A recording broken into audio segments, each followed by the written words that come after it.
Maximum times क्या होते हैं, पेरेंट्स किसी भी उम्र में ये कहते हैं कि हमारे बच्चे का वेट नहीं बढ़ रहा है, एंड स्पेशली न्यू बॉर्न जो बच्चे हैं उनकी मॉम ज़्यादा एक्साइटेड होती हैं, एंग्शियस होती हैं अगर वेट गेन नहीं विजिबल हो। सो इसके लिए हम क्या उनको टिप्स दे सकते हैं? देखिए, वेट गेन को पहले तो समझना पड़ेगा कि बच्चे की वेट गेन की पैटर्न क्या है। जनरली जो न्यूबॉर्न बेबी होती है इंडिया में, उनका वेट गेन, उनका जो वेट है बर्थ के टाइम पे 2.5 केजी होता है। 2.5 केजी से 3 साढ़े 3 किलो का बच्चा इंडिया में जनरली होता है। और उसके बाद फर्स्ट जो 6 मंथ में है, बच्चा हर दिन 20 से 30 ग्राम वेट गेन करता है। In a week 150 to 200 grams, और in a month that translate to 600 to 900 grams weight gain कर रहा है। तो अगर इतना वेट गेन आपके बच्चे का हो रहा है, अगर टर्म बेबी है, मतलब डेट के आसपास हुआ है, प्रीटर्म बेबी, इमेच्योर बेबी नहीं है, तो फिर आपको ज़्यादा चिंता करने की ज़रूरत नहीं है।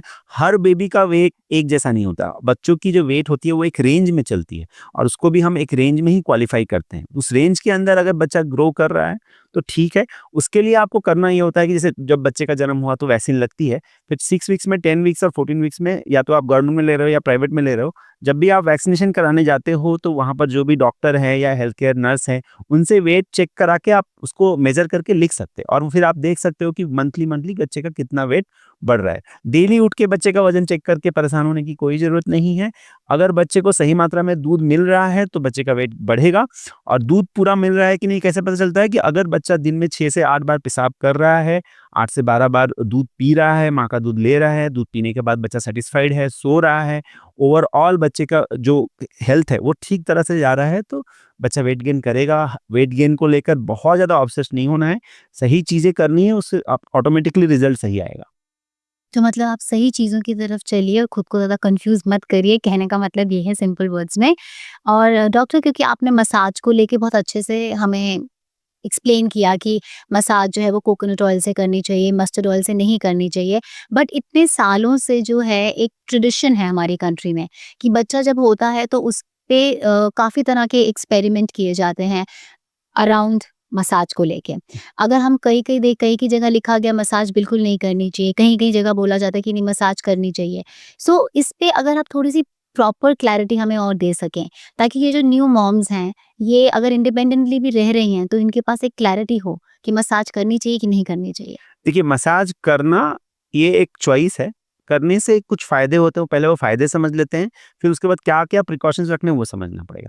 तो फ़ायदा ये है मसाज करने का कि जो पैरेंट या फिर जो केयरगिवर उसको बच्चे को मसाज दे रहा है, तो बच्चे को केयर्ड फ़ील होता है। बच्चे को लग रहा है कि कोई मुझ पे ध्यान दे रहा है, मेरी केयर कर रहा है, तो वो बॉन्डिंग होती है, इमोशनल बॉन्डिंग होती है, बच्चे को सिक्योर फ़ील होता है। बच्चे को गैस की प्रॉब्लम कम होती है अगर आप अच्छे से मसाज करते हो। मैंने बताया 2 टेक्निक कि आप कोलिक मसाज जो सर्कुलर मोशन में है, और ये जो साइक्लिंग मोशन, पवन मुक्त आसन जिसको बोलते हैं हिंदी में, ये करना बहुत अच्छा होता है। बच्चे की गैस की प्रॉब्लम थोड़ी कम होती है। अगर आप मसाज ऑयल से, अच्छी ऑयल से कर रहे हो, जैसे मैंने बताया कि कोकोनट ऑयल से करें, या फिर मॉइस्चराइज़र की मदद से मसाज कर रहे हैं, तो स्किन जो है वो हेल्दी रहती है, स्किन की सर्कुलेशन और मॉइस्चर प्रिज़र्व होती है। ये सारी चीज़ें, और डेवलपमेंट में मगर मसाज ऐसा नहीं कि आपको टेक्निकली सिर्फ़ बच्चे के मसाज ही करना है। उस समय पे आप बच्चे के साथ बातें करो, उसको लोरी सुनाओ, उसको कुछ आप चूज़ दो, बातें करते रहो, आप अपनी इमोशंस को बच्चे से एक्सप्रेस करो। तो बच्चा वो आपकी आवाज़ को सुनेगा, रिकॉग्नाइज़ करेगा, उसके अंदर, ब्रेन के अंदर डेवलपमेंट में भी मदद मिलती है। तो ये सब फ़ायदे हो गए। अब है कि अगर हम मसाज को गलत टेक्नीक से करते हैं, या फिर ये सोचते हैं कि हम बच्चे की हाथ-पैर मरोड़ के, उसको पैर से लटका के, हाथ से लटका के अगर मसाज करेंगे, तो बच्चे की हड्डियाँ मजबूत हो जाएँगी, ऐसा नहीं होता है।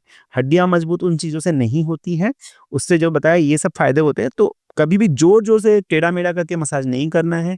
जहाँ तक हो सके अगर दाई से मसाज ना कराएँ तो बेटर है, क्योंकि वो दाई अपने पुराने तरीके से कैसे मरोड़ के करेगी आपको पता नहीं चलेगा। बच्चे के जो ऑर्गन्स है, हाथ-पैर है, बहुत नाज़ुक होते हैं, वो मुड़ जाएँगे, फिर बच्चे को दिक्कत हो सकती है।